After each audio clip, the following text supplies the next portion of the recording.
que la grabación, eso, que el seminario se va a grabar. Bueno, pues hoy tenemos un invitado de Argentina, de la zona de Tucumán, que es Patricio Villafañe. Es doctor y licenciado en Geología por la Universidad Nacional de Tucumán y tiene un máster en Paleontología aplicada en la Universidad de Valencia. Es especialista en el estudio de carbonatos, principalmente órganos sedimentarios, y los aplica por su utilidad como herramienta para comprender el cambio climático y los eventos extremos ocurridos en nuestro planeta. Comenzó trabajando en la formación Yacoraite del Maastrichtense daniense, ubicada en el noroeste argentino y ligada a la extinción masiva de potasio. ¿Potasio qué, Patricio? El límite cretácico con lo que sería el terciario, vulgarmente dicho. O sea, la extinción de los dinosaurios, como la conocen vulgarmente. Vale. En la cual trabaja hasta el día de hoy dando en estudios sedimentológicos, petrofísicos, paleobiológicos y paleoambientales. Posteriormente ha tenido la posibilidad de colaborar en el estudio del complejo carbonato terminal del Mesiniense, ubicado en la cuenca del Bajo Segura, aquí en España, analizando yacimientos microbiolíticos relacionados con la crisis de salinidad y finalmente desarrolló su doctorado en estructuras organosedimentarias holocenas de los Andes centrales en Argentina, buscando determinar la capacidad de estas estructuras como un proxy fiable y de alta resolución para comprender los cambios ambientales y sus secuelas a través del tiempo. Así que sin más introducción paso a darle voz al ponente. Bueno, muchísimas gracias. Hola, buenos días. Mi nombre es Patricio. Muchas gracias por venir, por conectarse. Muchas gracias al doctor Carrizo, a la doctora Sánchez por la invitación y al centro. Yo básicamente les voy a contar hoy un poco de la investigación que estamos llevando en conjunto.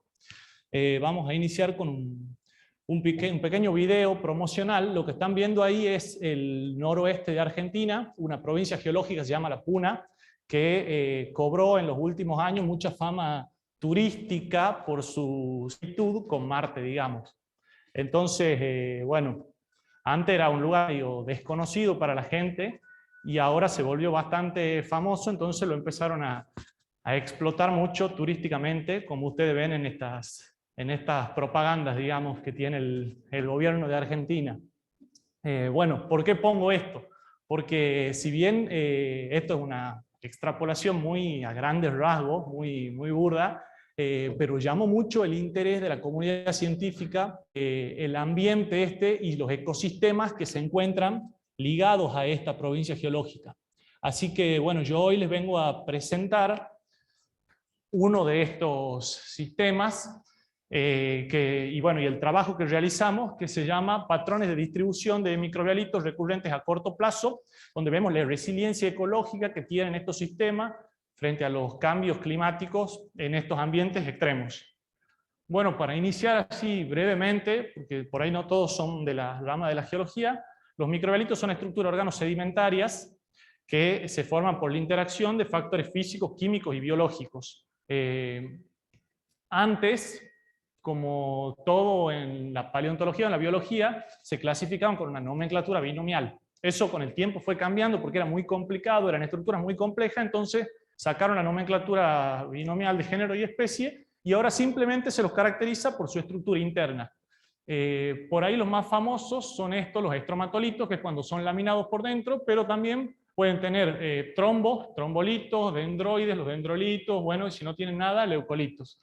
Estas estructuras tienen muchísima importancia en la geología histórica y en la paleontología porque están son el primer registro de vida que hay en la Tierra. Para que, bueno, más o menos comprendan la dimensión, la Tierra tiene 4.600 millones de años. Es todo el círculo, está representado desde acá, desde el inicio del círculo. Bueno, los dinosaurios, por ejemplo, solo están en la parte verde, el Mesozoico. Miren cuando aparecieron, el hombre prácticamente, el homínido, ni siquiera el hombre, o sea, ni siquiera el Homo sapiens sapiens, sino los homínidos, son la línea negra que se ven, y los microbialitos, sus primeros registros son, esto se me hace ahí, desde aquí más o menos, desde el arcaico. Los primeros registros son de hace 3.600 millones de años, en la formación Warrawoona, en Australia, si no me equivoco, y desde ahí han sido la primera forma de la evidencia de formas de la vida en nuestro planeta más antigua están en el registro de esa cantidad y continúan existiendo en la actualidad sin modificaciones prácticamente en la línea evolutiva de estas colonias. Y esto hace que estas estructuras hayan sido claves para formar la vida en el planeta y para crear las condiciones atmosféricas, por ejemplo, y su contribución de aportar oxígeno a los mares, después a la atmósfera, para que haya vida hoy en día. Eso es su mayor importancia. Aparte de esto, en los últimos 15, 20 años, la industria petrolera descubrió una gran cantidad de yacimientos en rocas formadas por microbialitos, lo que le generó un gran impulso económico a todo este sector, y se empezó a estudiar mucho más cuando, bueno, esas empresas muy grandes invirtieron, y ahora en los últimos 20 años hubo un avance muy grande en esto que antes la verdad que era desconocido, pero no era un tema muy popular en la paleontología. Dos conceptos que son muy importantes, que es que el microbialito puede crecer durante cientos o miles de años, estar creciendo así, capa por capa, capa por capa. Bueno, durante ese tiempo, la formación de esas capitas es la interacción de esas capitas o trombos, dendros, lo que sea, es la interacción entre los factores intrínsecos y extrínsecos, o sea, entre los factores físicos, químicos y biológicos que tiene el medio. Si durante esos años que crece, ya sea 2000 años, 3000 años, 4000 años que está creciendo, esos factores cambian, esa modificación queda expresada en la estructura interna, lo cual lo convierte en un proxy de alta resolución paleoambiental, porque imagínense que determina un cambio de profundidad, por ejemplo, de un lago, o un cambio de energía en el oleaje de un sistema mareal. En 2000 años la geología es una cosa muy pequeña para investigaciones que se están en rocas que tienen 65 millones de años, 40 millones de años, o sea que es una información de alta resolución. Y bueno, por eso se lo estudia mucho como indicadores paleoambientales y paleoclimáticos. Bueno, yendo al área de trabajo que les mostraba, como les mostré en el video, nosotros estamos en La Puna. La Puna es una provincia geológica de Argentina. Argentina divide su geología en provincias según las unidades, según las características morfoestructurales que tienen estas provincias. Bueno, La Puna, ¿por qué se caracteriza? Porque es una planicie que está a 4000 metros de altura. Esa planicie, bueno, cruza Chile y se extiende hasta Bolivia, solo que cambia el nombre, se llama altiplano en Bolivia, y tiene la particularidad de mostrar una red de drenaje endorreicos, o sea, cuencas endorreicas, cuencas que se llaman cuencas que no salen al mar, sino que mueren internamente y generan una gran cantidad de lagos o salares o humedales salinos. A eso se le suma unas condiciones climáticas muy extremas como alta salinidad, importantes amplitudes térmicas diarias, los niveles de radiación solar superficial más altos del mundo, la media mensual más alta de insolación diaria en el mundo, bajo nivel de disponibilidad de nutrientes, alto contenido de arsénico y altas concentraciones de metales pesados. Aparte de esto, esta región tuvo otro boom económico en los últimos 15 años. No sé si algunos han escuchado hablar del litio. El litio, el líquido, digamos, es el futuro combustible según muchos científicos. Bueno, esta región, entre lo que le denominaron el triángulo de litio, entre Argentina, Chile y Bolivia, concentra el 80% de las reservas de litio líquido del mundo. Es una barbaridad, como para que ustedes lo dimensionen, más petróleo que el que tiene Emiratos Árabes en este momento. Entonces le dio un salto económico muy importante a toda esta zona y trajo muchas empresas mineras que financian parte de estos estudios también, porque bueno, hay leyes ambientales que supuestamente no pueden entrar y cargarse todo así de golpe. Así que bueno, es un panorama ahí medio complejo. Importante para nuestro caso de estudio es que desde el Pleistoceno hasta el presente, la región sufre muchísimos cambios climáticos. Algunos son estacionales, otros son anuales, como el Niño, la Niña, no sé si lo han sentido nombrar, y hay otros que son ya de varios cientos de años asociados a oscilaciones orbitales, por ejemplo. Bueno, estas variaciones quedan muy bien reflejadas en el registro sedimentario de lagos y lagunas de estos sistemas, porque estas variaciones climáticas influyen la sedimentología de esos lagos, por decirlo así. Y más aún si estos lagos tienen estructuras organosedimentarias o microbialitos, que cuando han empezado los estudios ambientales de las mineras, han empezado a aumentar las prospecciones y se ha descubierto una gran cantidad de ecosistemas a lo largo de toda la puna argentina y bueno, también en Chile y en Bolivia. Nuestro estudio básicamente se centra en esta laguna que ustedes ven acá, le denominamos laguna turquesa, se encuentra en la cuenca que se llama Cuenca del Peinado, nombre por el volcán que ven atrás, un volcán muy característico en la zona. Estamos, para que ustedes se ubiquen, bueno, para no volver al mapa, en el límite entre Argentina y Chile, más o menos, en el noroeste de Argentina. Bueno, en esta laguna, ahí la ven en la foto satelital, tiene la parte que está muy pegada a otra laguna más oscura, grande, que es la de abajo, y todas alimentadas no solo por la actividad fluvial, la actividad de lluvias, todo que hay en ese entorno, por la misma cuenca, sino también por un aporte hidrotermal del volcán este que tienen cerca. En una de las campañas que realizó mi exdirectora doctoral, María Eugenia Farías, ellos descubren, bueno, en realidad creían que habían descubierto la presencia de bialito. Le digo por qué creían, porque después vimos un paper de un español que ya estuvo ahí y reportó. Entonces, en realidad ya lo reconté un poco, pero él los reportó en un lago que ahora ya son 2 lagos. Entonces, eso es un poco el estudio nuestro, estas estructuras. El trabajo previo que había es de Valero Garcés y bueno, sus colaboradores. Ellos pertenecen, si no me equivoco, a la Universidad de Zaragoza. Ellos van en el año 2000, para que tengan una idea.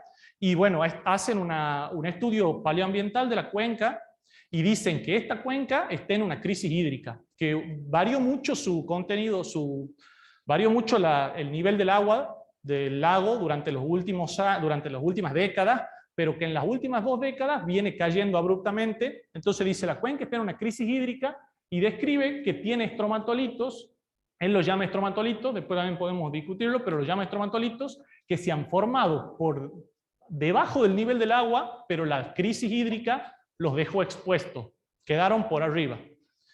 ¿Qué pasa? Cuando nosotros vamos, 20 años después, realizamos una prospección. Él habla del lago Peinado, digamos, que es la de abajo, nunca menciona la laguna de arriba, era lo primero que nos llamaba la atención, porque habla de una sola laguna si eran 2. Realizamos la prospección y empezamos a encontrar no un solo tipo de estromatolito, como había descrito Valero, sino muchos tipos distintos, o sea, muchas morfologías, tanto de microbialitos como estromatolitos o oncoides, o algunas incluso trombolíticas. Entonces hacemos un relevamiento general y encontramos, tanto en la laguna de arriba como en la de abajo, distintas formas. Lo primero que nos llamaba la atención es que Valero Garcés decía que las formas se habían formado estos estromatolitos y habían quedado expuestos. Encontramos expuestos, sí, que son los que están marcados en morado, pero también encontramos otros bajo el agua, que ya nos llamaba mucho la atención de por qué describió uno él y no vio lo que estaban bajo el agua, porque tampoco están a 2 metros, están ahí de la costa, muy, muy abajo. Cuando llegamos arriba, pues nosotros caminábamos desde acá abajo, desde la parte sur hacia el norte.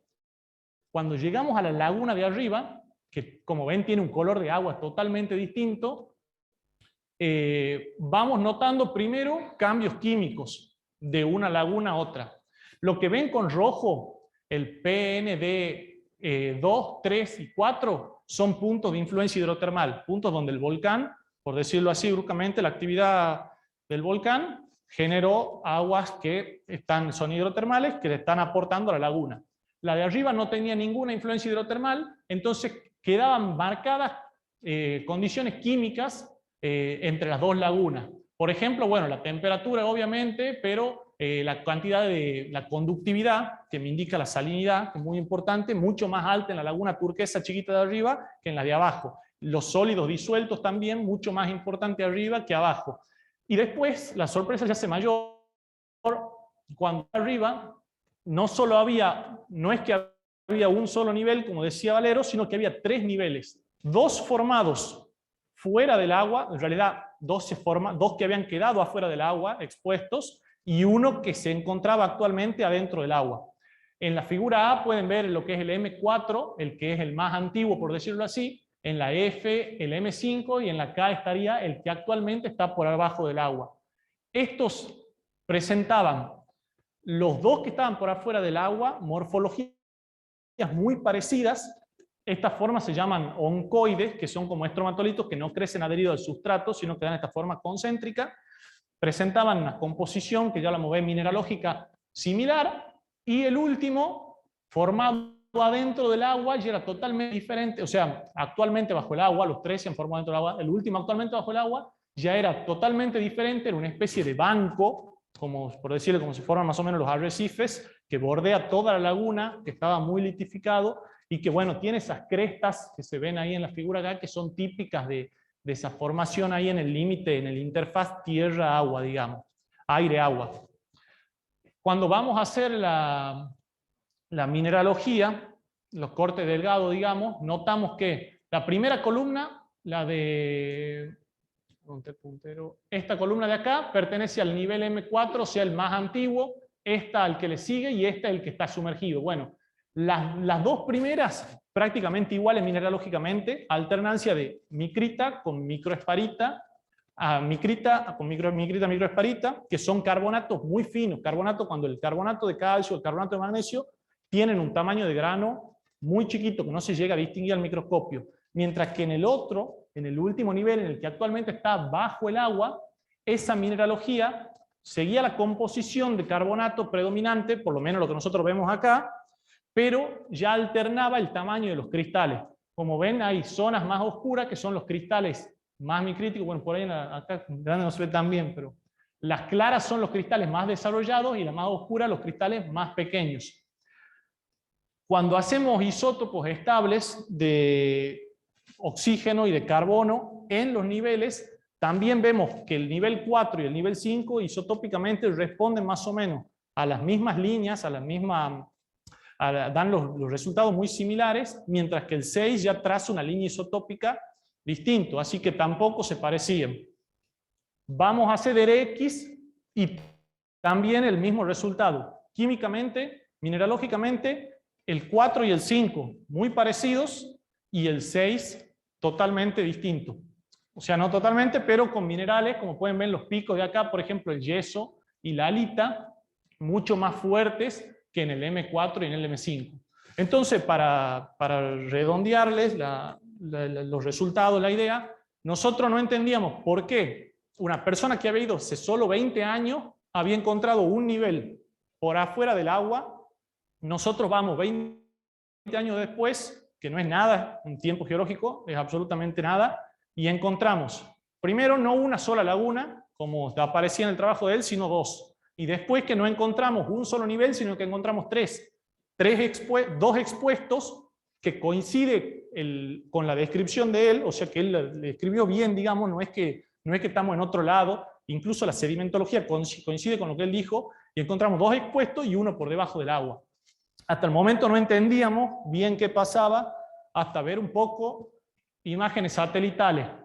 Esa es una imagen, la de la A, de cuando fue unos años después, que fue la gente de España, Valero Garcés, y la B es una imagen del año que fuimos nosotros, hace un año y medio más o menos. Como ven, la crisis hídrica que habla Valero Garcés está totalmente en actividad, es evidente, se lo puede ver por la imagen satelital, el lago se está desecando. Entonces, ¿qué pasó? Se desconectó, por decir así, la parte de arriba con la parte de abajo. Al ver esto, esta desconexión, nos permite a nosotros tratar de reconstruir qué pasó ambientalmente y cómo los microorganismos productores de microbialitos, que son estas colonias que, bueno, ahora estamos trabajando para ver quiénes son exactamente, se adaptaron a esas condiciones. Entonces, este registro estratigráfico es muy importante para comprender la resiliencia y la adaptación de estos microorganismos productores a los cambios ambientales o cambios climáticos bruscos, porque se ven en un corto periodo de tiempo. ¿Qué es lo que nosotros podemos ver de momento? Que las diferencias entre el nivel M4 y M5, o sea, los dos que ahora están expuestos, son muy parecidos entre ellos, casi no tienen diferencia, las diferencias son menores. Entonces, lo más probable es que el ambiente cambió porque perdió profundidad, pero no cambiaron los parámetros químicos y físicos. Entonces, cuando se volvió a restablecer el sistema, se volvió a recolonizar con el mismo bloque de construcción.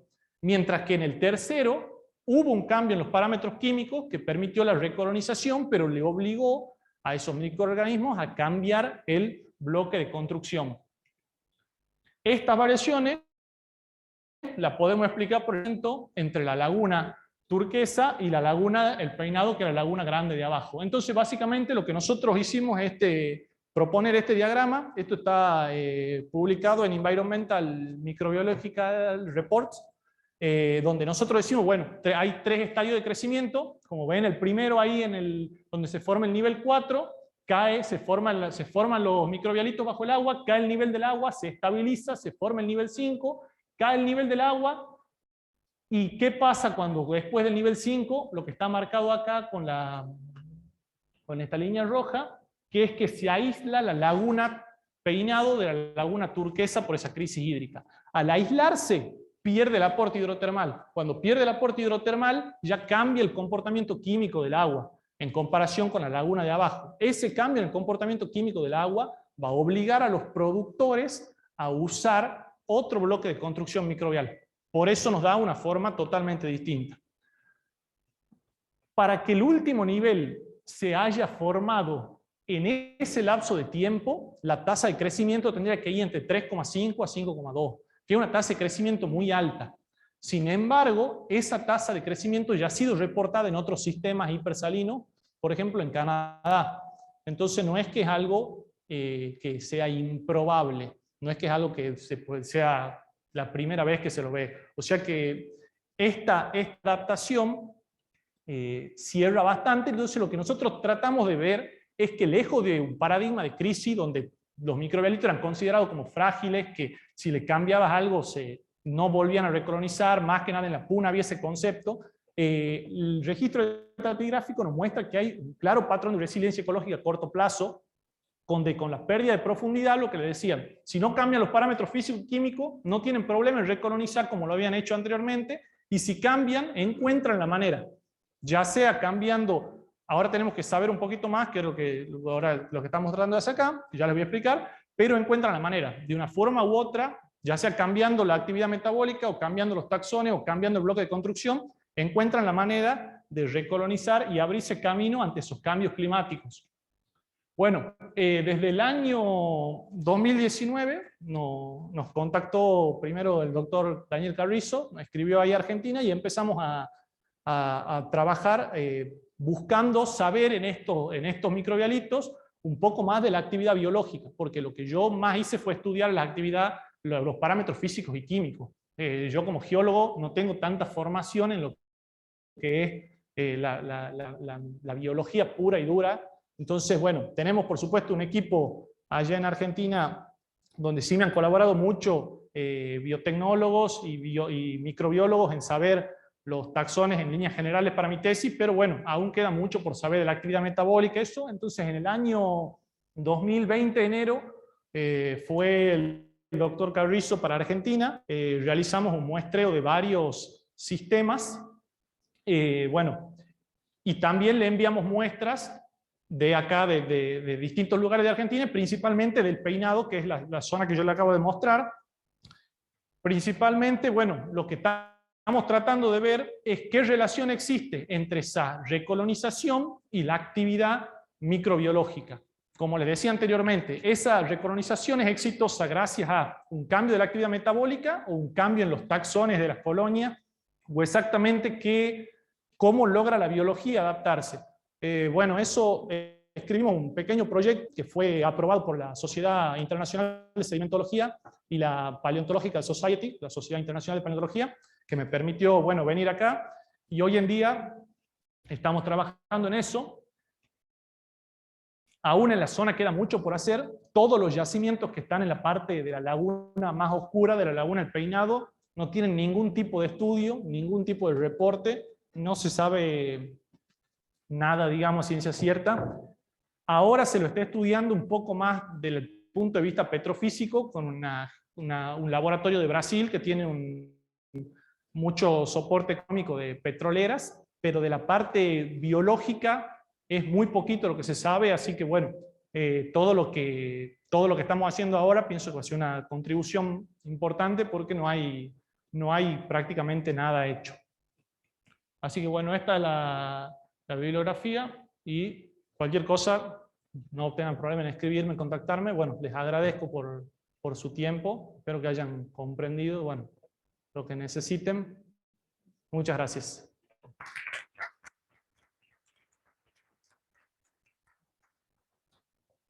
Muchas gracias, Patricio. No, de nada. Se ha entendido muy bien. Gracias. No sé si alguien del auditorio tiene alguna pregunta. O si no, voy a mirar también el chat. Si no, yo ahora tengo alguna para hacerte.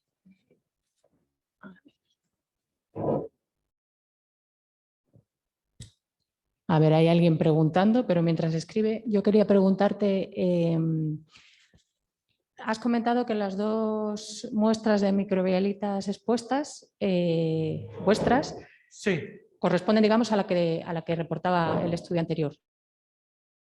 Claro, retro, la más antigua, es la que morfológicamente para mí corresponde al estudio anterior. La 5 ha sido posterior. Ha sido posterior o estaba bajo el agua cuando ellos fueron y no la vieron o fueron o muestraron. La laguna que ustedes ven ahí es muy grande, son kilómetros. No creo que la hayan perimetrado entera. Tal vez que justo trabajaron en una parte donde no crecen, donde no se formaron y no las vieron, no sé. Pero bueno, en la parte norte están las tres claritas, digamos, una al lado de otra en la misma transecta. Vale, pues esa era una pregunta, ¿a cuál de las dos correspondía?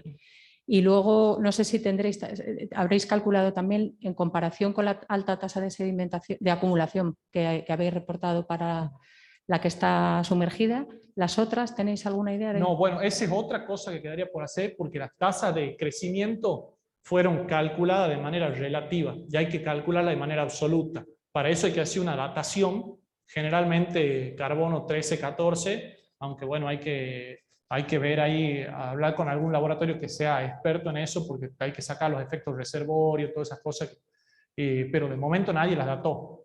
Yo ya, mi tesis doctoral, bueno, era esto, más 2 yacimientos más modernos, más 2 yacimientos fósiles, entonces hasta ahí nomás. Y bueno, corté, pero ya me quería doctorar, la verdad.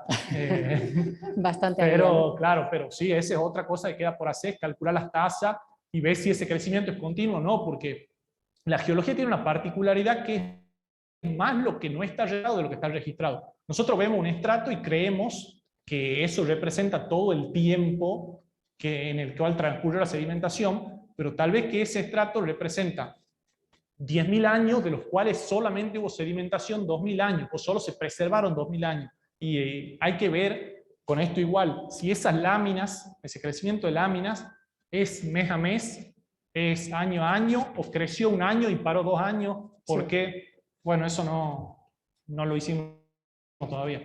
No lo hizo, en realidad no es que nosotros nos adjudicamos la zona, yo para nada, o sea, si alguien lo quiere ir a hacer, bienvenido, pero de momento nadie lo estudió, o sea, no hay un dato absoluto, se llama. Todo el cálculo es relativo. Sería interesante sí ver esa evolución. A ver, una pregunta aquí en el chat. Sí. Es de Pablo de Lucía Finquel, que queda en la casa, en el grupo, quiere decir. Dice, me preguntaba si sabéis o sospecháis qué parámetros físico-químicos en concreto pueden haber cambiado la estructura del microbialito M6. ¿O es algo que podréis determinar mejor una vez conozcáis la microbiología de las muestras? Muchas gracias. Sí, bueno, muy buena la pregunta, la verdad. Yo pienso que principalmente se lo termina de resolver cuando uno conoce la microbiología de las muestras, porque ahí cuando uno sabe, yo te puedo decir a vos, para mí hoy uno de los máximos cambios es la salinidad, el cambio en la salinidad. Ahora, tal vez que cuando ustedes vean la biología me dicen, no, estas bacterias o a lo que sea no le afecta la salinidad. ¿Me entienden o no? Entonces, necesitamos saber las dos cosas para estar seguros. Pero yo lo que más vi es que el cambio está en la concentración mineral, principalmente en la salinidad, que se lo ve en los picos del DRX, y también en los sólidos totales disueltos. Pero bueno, eso puede afectar de distintas formas la actividad taxonómica, de manera ya sea directa o indirecta, porque también los sólidos disueltos pueden modificar la turbidez del agua y genera un cambio en los aportes fotosintéticos, por ejemplo. Como la salinidad puede restringir ciertos taxones, como las cianobacterias son más sensibles a la salinidad. Entonces, hasta no saber la biología, no puedo estar seguro de qué parámetro químico es el que más golpeó, por decirlo así, al sistema. No, pero está bien saber que por lo menos a nivel de química la salinidad es un cambio importante, porque eso luego se podrá ver con el análisis de DNA a nivel taxonómico y también con los lípidos, que te dan también un poco de información del sistema de deposición y de las condiciones ambientales. Claro, así que totalmente. será clave. Vale, pues muchas gracias. Gracias. Por aquí hay otra pregunta. Vale, yo tengo una pregunta que es si habéis planteado la correlación con sedimentos de fondo de las lagunas, que entiendo que tendrán un registro muchísimo más continuo, para ver los saltos que ha podido haber en la composición del agua de las lagunas por desconexiones periódicas. Porque entiendo que estas condiciones de estrés hídrico que está soportando la laguna no son... O sea, serán periódicas, ¿no? Sí, sí. Bueno, también muy buena la pregunta y algo que ya lo hizo Valero Garcés en su trabajo. Él realizó perforaciones en la laguna, sacó testigos, lo que se dice en la geología, y vio las variaciones ambiental. Con eso él marca en su trabajo cómo varía el nivel de agua en la cuenca, cómo fluctúa a lo largo del tiempo. Con eso él también evidencia la crisis hídrica, pero de momento nadie hizo un estudio detallado. ¿Por qué? Porque para ver en el microbialito el lapso de tiempo es mucho menor del que representan los microbialitos que lo que representa toda la secuencia sedimentaria. De momento nadie hizo una correlación a detalle. Una correlación. Sé que a la Laguna del Peinado fue hace poco un grupo alemán grande, porque fueron con helicópteros y perforaron, hicieron una plataforma en el medio de la laguna y perforaron, pero no publicaron nada de momento. Ellos fueron en el 2019, supuestamente a hacer exactamente la variación sedimentaria en el interior del lago, pero de momento no han publicado nada, así que yo sepa no hay nada. Sería muy bueno hacerlo, pero de momento no hay nada hecho sobre eso. Por lo que me dices, los alemanes están en ello, vamos, seguro. Sí, seguramente. Bueno, tienen mucho más dinero que nosotros, así que... Eso ya tienen los sí. cobros enteros, sí. Gracias. Muchas gracias.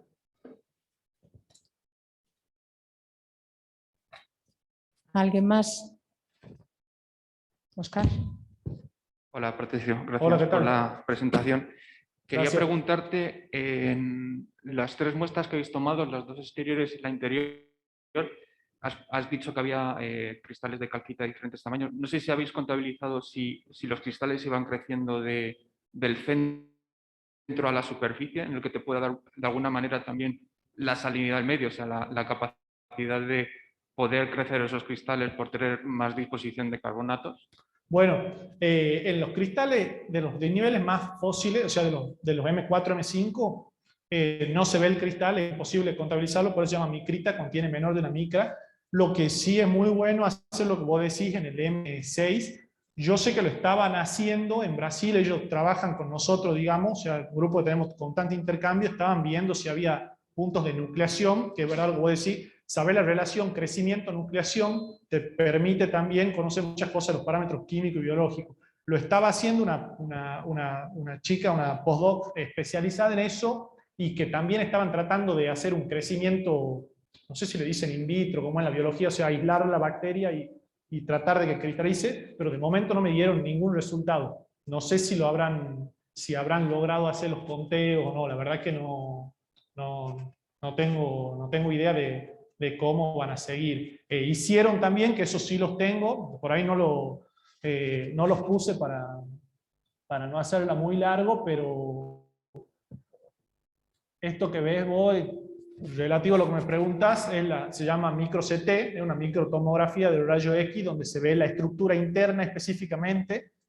Ahí ves cómo esta es la estructura interna de lo que es el M4, y mira, ahí está la del M6, la del M5, perdón, ves que son prácticamente iguales, no hay casi un cambio, mientras que si cambia la estructura interna del M6, hay una variación importante en lo que es la petrofísica, pero no se hizo de momento un estudio mineralógico, como decís, no se hizo, se tendría que hacer también. O sea, hay muchísimo para hacer un tema que es un área que es prácticamente virgen, digamos, con el tamaño que tiene, con la cantidad de depósitos, pero Bueno, como les digo, yo llegué hasta un punto, mi doctorado, yo me doctoré hace 2 meses, no es que estoy hace 3 años con esto, no, nada que ver, así que, bueno, es recién lo que hemos publicado, ahora está en vía de publicación este trabajo, está en revisión, pues ya se ve un poco más lo que es la petrofísica, pero no hay nada biológico todavía, ni que relacione directamente la microestructura biológica, la microestructura geológica con los patrones biológicos.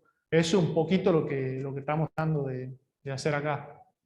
Y luego otra pregunta es de las aguas de las 2 lagunas que se ven diferenciadas. Entiendo que hay cambios en los elementos disueltos en las aguas al norte, en la laguna del norte y la laguna al sur. Sí. ¿Los mayores aportes que habéis determinado es el aporte hidrotermal del sur? Sí, pero el cambio en el sólido total nosotros lo asociamos con la desecación. O sea, la laguna de arriba, la más chiquita, no recibe aporte hidrotermal, por lo tanto se va a secar antes. Entonces, mientras más se seca, la saturación aumenta. Entonces, eso es lo que marca el sólido total disuelto. La variación entre una y otra, primero por el tamaño, también se va a secar rápido porque es más de chica, mientras más grande, más tarde en secarse, es menos profunda, también le juega en contra y aparte no tiene aporte hidrotermal. Y eso queda marcado en la conductividad y en los sólidos totales disueltos, digamos. Yo pienso que viene más por ahí el aporte de sólido que por el agua hidrotermal. Y luego una última pregunta Sí. es, en la laguna al sur también habéis detectado estromatolitos o también estructuras organo-sedimentarias? ¿En dónde, perdón? En la laguna al sur de la que habéis estudiado, ¿también habéis detectado estructuras? Sí, sí, todas estas que están en... A ver...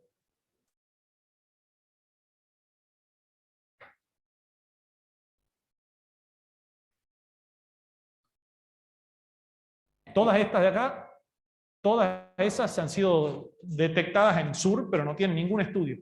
¿Y por lo menos visualmente veis alguna similitud? Sí, con este borde de acá, todo este borde, sedimentariamente están correlacionados. O sea, se ve que las paleoterrazas, digamos, tanto carbónicas como las más antiguas, que son silicoclásticas, coinciden perfectamente. O sea que se ve que viene la conexión hace años, que estuvo años conectado. Incluso se ve la conexión entre los niveles fósiles estos que están acá con los niveles fósiles de turquesa, se encuentra una correlación visible ahí a simple vista, y con el mapeo de drones también. Muchas veces le hacemos lo que se llama fotogrametría, que te permite hacer, bueno, vos mapeas con drones, haces una superposición de imágenes, y con los programas como los software de los GIS, no sé si lo han sentido nombrar, bueno, te permite sacar las variaciones de altura, y ahí vos ves cómo se correlacionan las terrazas, se lo ve clarito. O sea, que se ve que había los estadios eso de formación han sido el mismo para toda la laguna, hasta que se han separado y cada una siguió su camino. También me gustaría saber la conexión, por ejemplo, entre estos de acá y los modernos de arriba. Los dos están bajo el agua, pero a vista son muy distintos, tanto en dureza como en composición, de verlos nomás, ¿no? Y de tratar de sacar unas muestras, pero no se le hizo ningún análisis a los de abajo, entonces tampoco te puedo decir si se parecen o no. No, yo creo que no se van a parecer, porque estoy contando y porque la condición química es muy distinta. A lo mejor porque como los del sur están más calentitos que los del norte, también puede influir. Sí, también, pero bueno, eso habría que sacar la muestra y empezar a hacer la petrografía, bueno, y la microestructura, todo, pero que de momento no está ahí nomás, digamos. Este lo presentamos en el Congreso Internacional de Microbialitos en Francia, y bueno, quedó ahí. Bueno, y yo después de esto fueron los alemanes. Yo pienso que por esto también fue como una coincidencia o no, pero en algún momento alguien lo hará. No sé si yo o otra persona, pero alguien lo hará, digamos. Así que... Yo tengo una última curiosidad, Patricio. Sí. Respecto al color de la laguna turquesa, te pregunto porque tenemos otro estudio ahí en la Puna también, en la que se supone que hay un cierto gradiente de desecación en 3 lagunas. La intermedia es del mismo color que la de arriba, la siguiente más desecada es blanca, ya como los precipitados de la sal, y la menos desecada, en lugar de ser de este color, pero no, creo que no tiene aporte hidrotermal, es como anaranjada o rojiza. Sí. ¿Sabes a qué se debe el color? No, hay una gran variedad de colores a lo largo de toda la Puna, que ustedes ya después, ya si buscan lo pueden ver, generalmente está condicionada por el quimismo.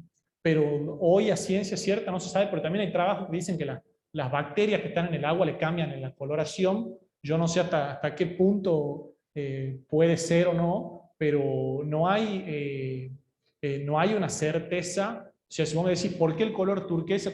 Yo de verdad no me animo a decirte. Puede ser, usualmente, donde hay aguas turquesas, por ejemplo, en los mares, la agua es rica en carbonato. Clásico, el Caribe. Uno va al Caribe, todo lo que son las plataformas carbonáticas, o la zona de aporte de carbonato, no sé, Bahamas, el Golfo, de todo lo que es el Caribe, Yucatán en México, pero yo no sé si el mismo, por eso puedo decir que estas aguas, si bien son ricas en carbonato, si eso le da el color turquesa, o también está influenciado por la biología. Tampoco se hizo una muestra se hicieron muestras de agua, pero para química, no para ensayos de ver qué bacterias o qué microorganismos hay en el agua. Entonces no te lo podría asegurar. Seguramente el carbonato tiene que ver, seguramente, pero no sé si será el único culpable, por decirlo así. Pero el carbonato aquí entiendo que es común en los dos, ¿verdad? Pero, en los dos sistemas sí, pero de distinta... cuando vos tenés aporte hidrotermal, seguramente ya las condiciones para el carbonato no son las mismas. Cambian. El carbonato por ahí químicamente medio delicado, por decirlo así, si lo comparamos con los plásticos, con el silicio, con otro. O sea, determinado pH ya se va a disolver, no precipita en un rango de temperatura también ahí controlado, no precipita tampoco con mucha agitación, o sea, es como más problemático. Entonces tiene que ver el color con el carbonato o el carbonato con el color, o sea, pero exactamente no te podría asegurar si es por eso, digamos. Vale, gracias. No, de nada. A veces son más dudas que respuestas que yo tengo también, pero bueno. No, pero está bien. Es muy porque... nuevo, digamos, entonces... No, pero de todas formas, ten en cuenta Sí. que aquí, como somos un centro multidisciplinar, desde geólogos, químicos, biólogos, Claro. te podemos hacer preguntas de cualquier Sí, tipo, sí, totalmente. que puede estar hecho o no, pero Sí. por curiosidad que no quede. Pero bueno, en cualquier caso ha sido una charla súper interesante. Bueno, muchas gracias. Te agradecemos mucho haberla dado. Perdón, Laura, Así hay que una, sí. hay una última pregunta en el chat. Ah, pues dila Izaskun porque no la veo. Sí, es de Armando Azua Bustos y dice, ¿cómo se puede distinguir si estas estructuras son en realidad de origen químico debido a la precipitación de distintas sales en estos ambientes en que los organismos usan de soporte, frente a la otra opción que sería que los microorganismos son los que crean tales estructuras? Y añade, esto es algo que sospecho está pasando en el caso del salar de Yamara. Bueno, también esa pregunta lleva a un debate que hay hace muchos años en la industria petrolera, hasta qué punto es químico, hasta qué punto es biológico. Hoy en día no hay un límite tajante que se pueda decir, mira, si vemos esto es químico, si no lo vemos es biológico, pero hay muchos indicadores que me respaldan la presencia de comunidades microbianas bentónicas. Por ejemplo, uno de ellos, yo tampoco entro muy a detalle para no irme, ¿no? Para no extenderme, es lo que se llama la porosidad fenestral. Cuando uno ve los domos, o ve acá no creo que se llegue a distinguir, así que lamentablemente van a tener que creerme que algo no vale de mucho en la ciencia, pero bueno, a ver si acá se llega a ver. Bueno, acá tal vez se pueda ver un poquito. Cuando uno ve los crecimientos, entre láminas hay un tipo de porosidad que acompaña la laminación, o sea, no es un poro grande, común, como sería en estos de acá, sino que es una porosidad que sigue, hay que verla con un poco más de zoom, pero sigue la forma de las láminas. Esa porosidad se asocia característicamente a actividad de microorganismos o sea, matas microbiales que se han formado en zonas intertidales, o sea, en el límite aire-agua. Por ejemplo, ese es un indicador de que hay de que hubo en realidad una mata microbial, porque esa porosidad se genera por la putrefacción después de esas colonias o por los gases que van liberando esas colonias cuando realizan su actividad metabólica. Entonces, por ejemplo, ese es uno de los indicadores más claros que tenemos. Después, algunas estructuras que aparecen asociadas, como estas que vienen, no sé si las llegan a ver acá, que se llaman algunos lo dicen como ejes, si no forman esto que se denominan anillos. También son características de microorganismos, de colonias de microorganismos que se forman ahí en ambientes cerca de la interfaz aire-agua, pero bueno, de momento no hay una respuesta clara, más que en lo moderno es fácil, hay que muestrear la superficie y hace un análisis de DNA y ve que tiene, que ya lo hemos hecho en otras muestras en muchísimas zonas de la puna, donde ya se sabe exactamente qué taxones hay a nivel de clase, de filo, de todo. En esta de momento no se hizo, pero todo lo que me indica a mí microestructuralmente es que no es químico. Las formas mismas, la morfología redondeada, digamos, una precipitación química generalmente sigue formas más estratiformes, digamos, no va a generar domos, o sea, tiene que haber una influencia biológica, un poco también lo que mencionaba él, hay que ver los hábitos de crecimiento de los cristales, también pueden estar condicionados por los puntos de nucleación que generan las bacterias muchas veces. Texturas también que aparecen, como hay en algunos de estos sectores que se han descrito las texturas que son, las llaman coliformes, que son texturas que se asocian a puntos de nucleación, muchas veces cianobacterias. Bueno, hay varios indicadores para sostenerlo, digamos, pero a líneas generales, si vamos a capa por capa, si es un debate, sabe hasta qué punto puede ser químico o puede ser biológico, digamos. Espero haberle respondido un poco la pregunta, digamos. Sí, porque dice aquí, muchas gracias. Esto. Es otro investigador de aquí que es chileno y latino. es experto en la zona de Atacama. Bueno, pues ahora sí, yo creo que si no hay más preguntas, te volvemos a agradecer tu charla. Muchísimas gracias por la atención. Muy bien, y nos despedimos hasta el próximo viernes. Gracias. Gracias.